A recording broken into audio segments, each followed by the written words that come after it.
တော်လှန်ပြည်သူတွေရဲ့ထပ်ပံ့ငွေကြေးပွန်လင်းမြင့်တာမှုမရှိနေတဲ့၍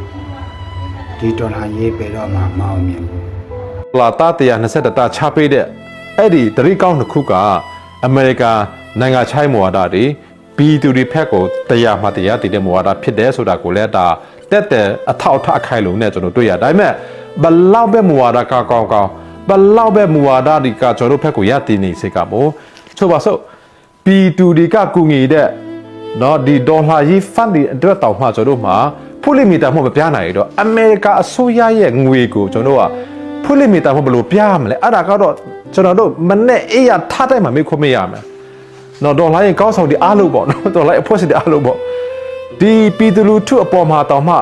သူတို့ကူညီခဲ့တဲ့တိုက်စာတွေအတွက်ကိုတာဝန်ခံမှုတာဝန်ယူမှုနဲ့ဖွလိမီတာမှုမပေးနိုင်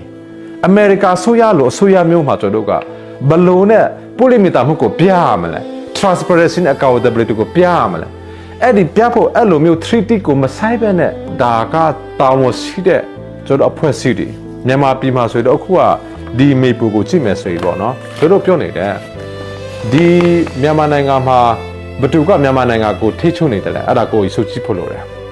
မြန်မာနိုင်ငံကိုထိချုံနေတယ်လို့ပြောတဲ့အခါမှာဒီနယ်မြေထိချုံရေးကိုကြည့်မယ်ဆိုရင်တော့20ရာခိုင်နှုန်းကျော်ပဲစစ်ကောင်စီကထိချုံတယ်ကြားတဲ့90ရာခိုင်နှုန်းနိပါတော့ဒေါ်လာရေးရစုတွေကထိချုံတယ်ဆိုတော့အဲ့ဒီ90နိပါထိချုံထားတဲ့ဒေါ်လာရေးအစုတွေပေါ်မှာလဲဒီအကူအညီတွေရောက်ဖို့ကတာဝန်ရှိတယ်ဆိုတော့တစ်ဖက်ကပြောမယ်ဆိုတော့ဘယ်တော့မှအမေရိကကနေပြီးမှစစ်ကောင်စီမှတစ်စစ်ပေါ့နော်အဲ့ဒီဂျာနေသေးတဲ့85ရာခိုင်နှုန်းမထိချုံတဲ့နေမျိုးကိုလာပေးမှာမဟုတ်ဘူးဒါတေချာတယ်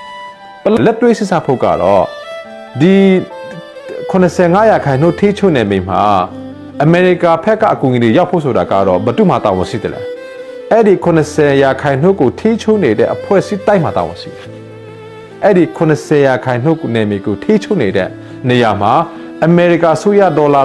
120တာဝီဖို့ဆိုတာကတော့အဲ့ဒီ95ရာခိုင်နှုန်းကိုထိချုံနေတဲ့အဖွဲ့အစည်းအားလုံးတိုက်မှာတာဝန်ရှိတယ်အဲ့ဒီအဖွဲ့အစည်းအားလုံးကအတူတကွမလာဘဲနဲ့တော့လုံးဝကိုဒီဥစ္စာလက်တွေ့ဘယ်တော့မှစာမှာမဟုတ်လက်တွေ့လက်ကောက်ထဲပို့လို့ရမှာမဟုတ်ပြောတာကတော့9နှစ်ကျွန်တော်ပြောပြီနော်ဒီဟိုဘက်ကဥမာဆိုပါဆိုဖွဲ့စည်းဖို့အကြောင်းတွေ9နှစ်ပြောပြီဒီဘက်ကနိုင်ငံအကြောင်းတွေအမြဲပြောပြီဒါပေမဲ့လည်းအဓိကတော့ priority ကပါလဲကျွန်တော်ဘာလို့တလဲ action ကပါလဲ result ကပါလဲအဲ့ဒီ result နဲ့ action ထွက်နိုင်ဖို့ကကျွန်တော်မှာ